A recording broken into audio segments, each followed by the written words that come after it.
and they have a child.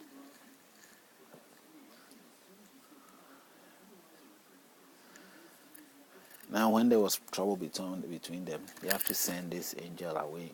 They send Hagar away because the wife couldn't stand the way she has become so proud and all that, and humiliating her madam. So envy came into the middle of it, and they drove her away. How can you drive your maid and the child, your full flesh and blood, away from you? Probably not giving them anything because your wife says so. Is it not your same wife who put them in that situation? Anyway, that's just a story. The more key stories or points that needs to be proven out is what I'm interested in. When Abraham was 90 years, that's chapter 17, old, was 99 years old, almost 100.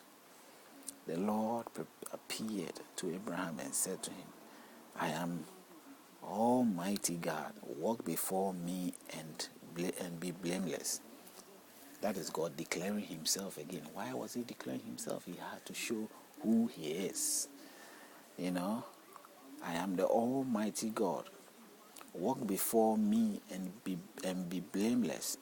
And I will make my covenant between me and you and will multiply you exceedingly. Then Abraham fell on his face. As for me, behold, my covenant is with nations. No longer shall your name be called Abraham, but your name shall be Abraham, the change of name. Now, God has changed his name. Okay, his name has been changed from Abraham to Abraham.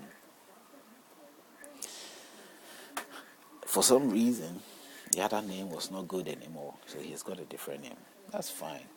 And he went on to have that name, lived with that name, and today, I'm sure it's the same name. Why? It's not very clear here. The book doesn't open up to that. And God said to Abraham, if you shall keep my covenant, you and your descendants after you throughout their generations, this is my covenant which they have to all follow through. And you shall circumcise your flesh from the foreskins, and it shall be sign of covenant between me and you. Now, this practice, I believe they are not just Christians, there are other people who practice as well. But at the end of the day, it is here, like me and other people, who have circumcised in so many ways, consider yourself to be in the Abrahamic group of generation, because that is where the covenant started. Now, how about those people who think otherwise? How about those people who feel that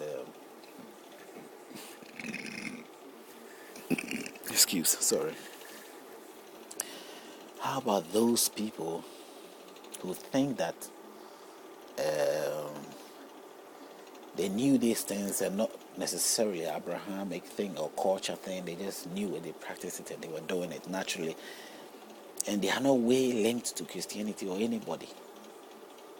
Because during that time, those practices, there wasn't anybody it wasn't everybody who was circumcising. But it is a covenant, if you circumcise, between you and the living God. Okay? What is the implication?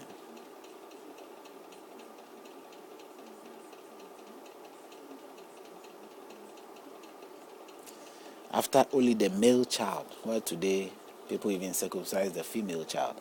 Was meant for only the male child among you shall be circumcised. And you shall be circumcised in the flesh, the fore of the flesh, the front side. And you are about 8 days old.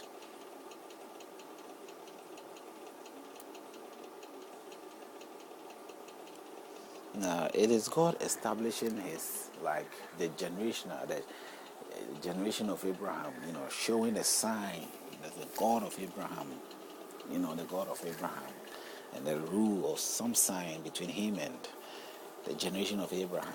And that was that. This is the sign. So if I am circumcised, the sign between the sign is something that has come from God. That is a covenant of God and Abraham. That is this is the sign that reveals the covenant between Abraham and God, his God. So indirectly, in so many ways, not directly, I am a descendant of Abraham if I get circumcised. Now, realistically, am I really? I don't think so. But that is the case there to believe. As long as I have become circumcised, I have chosen to become that. Because the circumcision was happening to Abraham, and not just his sons or his true children or blood children, but through his servants. Everybody had to circumcise. The entire family, the entire home. So it doesn't matter me to be a true blood. As long as I'm circumcised, I'm in the Abrahamic group of fellowship. And the other people do not believe that.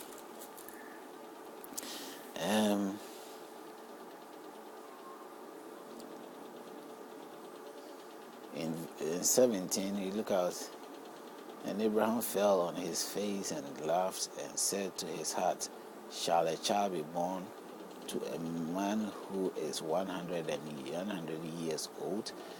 And shall Sarah, who is 90 years old, have, he was doubting, great doubt. I mean, that promise of having a child, and, at that age. But the story reveals that he really accepted what do you call it? So Abraham then had to what?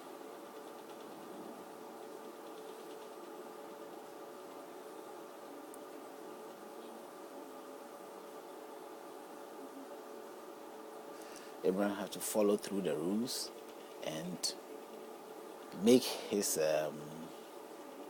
whole family get circumcised.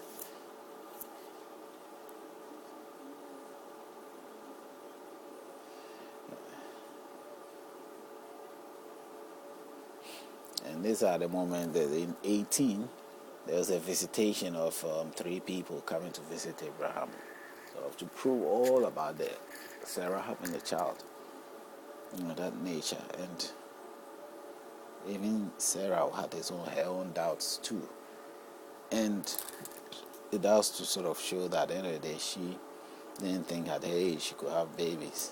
Yeah, that was the thing. And the 3 angels, or whichever way, followed through to Sodom and Gomorrah, where previously they have been fighting, but according to them, they were doing things which were not to the liking of God. That is men to men and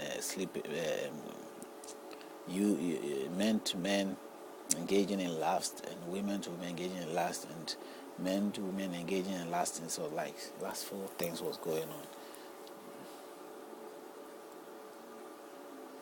It is strange how all these writings here, and still we preach the opposite way, because even the reader reading it might not even easily accept what he's reading, because he doesn't see it as a straightforward deal.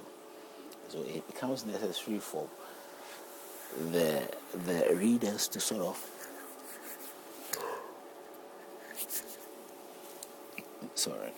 come up with an idea that they feel is okay, But today's religion, where spirit has become, you don't know what the spirits are. I don't know. Nobody knows who these spirits are who are taking grounds, and people who can sacrifice themselves, and those who claim fasting as challenging the 40 days and 40 nights fasting of what Jesus Christ, or people are doing all kinds of things. But to be very realistic, I mean, was it so strange about the 40 days and 40 nights fasting? Moses had to fast 80 days and 80 nights.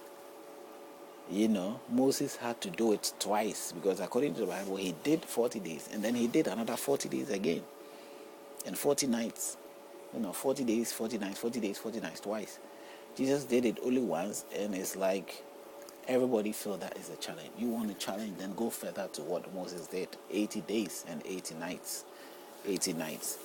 Then you have really gone past Jesus to Moses' level, because he probably fasted more.